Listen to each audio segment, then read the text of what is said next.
প্রশ্ন, একটি হাদিস আছে একজন সাহাবী সালাতের সব রাকাতে সূরা ইখলাস পড়তেন। আমি সেই হাদিসটি সবসময় আমল করার চেষ্টা করি। ফজরের ও মাগরিবের সুন্নত সালাত বাদে সালাতের তৃতীয় ও চতুর্থ রাকাতেও সূরা ফাতিহার পরে সূরা ইখলাস পড়ি।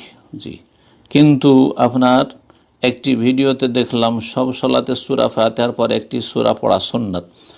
আমার এভাবে সালাত পড়া কি সুন্নাতের খেলাফ হচ্ছে? জানালে উপকৃত হব। বারাকাল্লাহু ফিক। লম্বা কথা বলেছেন। প্রথম কথা বলছেন যে সালাতের সব রাকাতে সূরা ইখলাস পড়েন। সালাতের সব রাকাতে যদি সূরা ইখলাস পড়েন, তার মানে যেই রাকাতগুলিতে সূরা ফাতিহার পরে আরেকটি সূরা মিলানো রয়েছে তাতে পড়বেন। আমি সেই হাদিসটি সবসময় আমল করার চেষ্টা করি, আমল করেন। তবে এটা একজন সাহাবী শুধু করেছেন, রাসূলুল্লাহ সাল্লাল্লাহু আলাইহি সাল্লামের একটি অথবা দুইটি ঘটনা রয়েছে।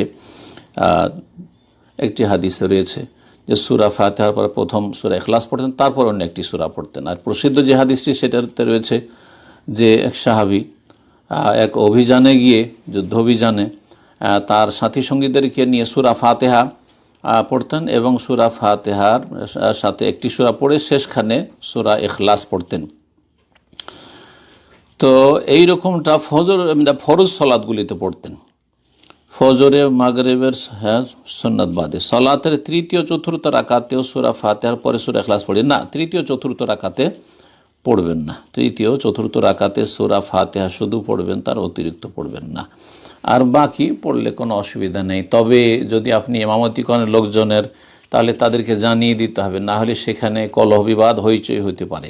সুতরাং আপনি এমন কিছু করবেন না যেটা থেকে লোকেরা অজ্ঞ, জানিয়ে দিয়ে। আর মাঝে মধ্যে এটা ছাড়বেন, সবসময় এরকম আমলটা করবেন না, কারণ অন্য অন্য সাহাবায়ে কেরামরা বা সবাই এটা করেননি।